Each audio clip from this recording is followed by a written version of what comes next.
si estuviéramos en época normal, tendríamos un montón de millas acumuladas, porque venimos de Israel y ahora volvemos a Europa con Juan Pablo. Qué lindo viajar, ¿no? Aunque sea de manera virtual. Y no es porque esté en Europa, pobre Juan Pablo, pero... Nuestro analista internacional, Juan Pablo Julier, nos va a ayudar a comprender cómo ha sido esta gira para el presidente Alberto Fernández por Europa. Algunos ya tenían algunas fotos, muchos tenían puestas las miradas en la visita a Papa Francisco, después del comunicado del Vaticano que han sido buenas las relaciones bilaterales. Bueno, ¿qué ha pasado con el Fondo Monetario Internacional? Juanpi, ¿cómo estás? Buena mañana.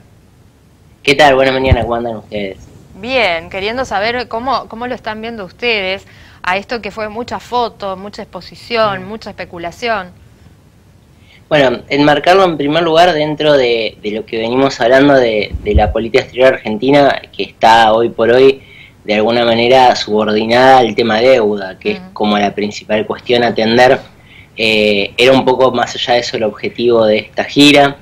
Era muy importante lo que sucedió en Portugal, la primera parada de la gira presidencial, porque una de las cuestiones que Argentina quiere negociar es la famosa sobretasa con el Fondo Monetario Internacional, que es una tasa de interés que se paga extra cuando un país obtiene un préstamo mayor a la cuota que tiene por reglamento.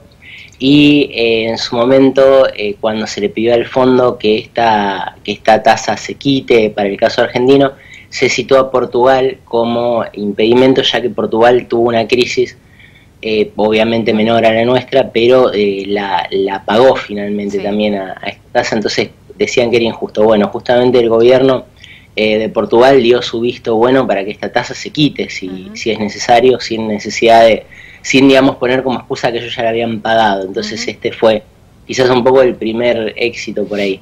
Después los apoyos de España y de Francia son importantes también, pero era interesante ver que también respondía el primer ministro italiano Draghi ayer, porque Draghi fue hace unos años atrás la autoridad del Banco Central Europeo. Claro. Y fue quien trajo un cambio de política en cuanto a los procesos de recuperación de crisis. En ese tiempo Europa se estaba todavía recuperando allá por la crisis del 2008, que fue muy dura para Europa y de recuperación muy lenta, y hizo un cambio en la política monetaria que favoreció y sobre todo permitió la salida en ese momento de Portugal, de España, de Italia y un par de países más que estaban muy complicados. Y bueno, también se esperaba un poco el apoyo de Draghi en el sentido que es un técnico de la economía, que es una voz muy escuchada en ese ámbito y que es el único que también eventualmente puede torcer un poco el brazo de Alemania, que es un país con una, digamos, disciplina fiscal muy fuerte y muy poco dado a conceder algún tipo de quita, beneficio o etcétera que quieran llamar, que le podría venir bien a Argentina. Entonces, por ahí también la importancia de ayer. Y lo otro que también vimos, que es muy importante y que hoy continúa en formato de una conferencia, donde van a participar Guzmán, donde va a participar la titular del Fondo Monetario, es la reunión con el Papa Francisco, porque en el escenario internacional la Ciudad del Vaticano y el Sumo Pontífice, que es su jefe de Estado, tiene lo que nosotros llamamos una posición de poder blando, que es muy importante en temas de este tipo, donde se debate principalmente cuestiones que atraviesan ya más el debate de la ética y de la moral, y que van permeando obviamente situaciones jurídicas como ser la de Argentina con el fondo, pero también en otros ámbitos. Entonces siempre la postura del Papa es interesante y muchas veces suele conducir a cosas deseables. Por ejemplo, en su momento el acercamiento que hubo antes de que llegue Trump, obviamente, entre Washington y La Habana. Se me ocurre también algunas cuestiones que se han resuelto un poco más fácil en Medio Oriente, aunque queda mucho trabajo por hacer. Entonces el Papa tiene como en su historial una buena cantidad de asuntos en donde su intervención ha traído una resolución mejor en términos humanos. Entonces también es importante esa reunión de ayer. Y como también frutilla del postre, se dio finalmente una reunión presencial entre Fernández y Cristalina Georgieva, que es la titular del Fondo Monetario, porque se habían reunido pura y exclusivamente hasta el momento en forma virtual. al punto que la misma titular le dijo, por fin nos conocemos personalmente. Así que ha tenido, digamos, la gira en cuanto al objetivo, que era tratar el tema de deuda, ha sido exitosa.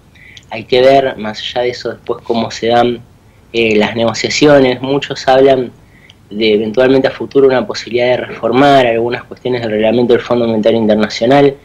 No es un debate nuevo, hay que tener en cuenta que el Fondo Monetario Internacional surgió en 1945, producto de un contexto que ya no existe. Entonces también hay cuestiones que es bueno adaptar e ir revisando en líneas generales todo el aparato institucional multilateral que controla el sistema financiero mundial. Está un poco en debates que también apoya el fondo y apoyan otros países como Estados Unidos, como por ejemplo un impuesto universal para empresas transnacionales y otros tipos de controles que hasta el momento no se planteaban, pero que también contribuyen a controlar un poco el tema de paraísos fiscales. O sea, hay toda una agenda en el mundo hoy bastante progresista, y esto a la Argentina en el asunto de la deuda le conviene. ¿Cómo? Y acompaña. Entonces, saber aprovechar por ahí estos momentos está bueno. Plantearse por ahí la posibilidad, más allá del contexto de tener reuniones bilaterales presenciales, es distinto. Para la política exterior la pandemia fue muy dura, es muy difícil avanzar en algunos temas solo con reuniones virtuales. No le pasa solo a la Argentina, hay muchas cosas del mundo que están congeladas por la pandemia directamente. Son movimientos estratégicos, ¿no?, los que hace Argentina. Así que, como siempre, agradecerte, Juanpi, el ser tan claro y ayudarnos a entender por ahí temas que son bastante complejos. Exactamente. Bueno, no, gracias a ustedes, que tengan un buen fin de semana y nos vemos la semana que viene, si Dios quiere. Dale, hasta el viernes que viene. Chao. Chao, hasta luego.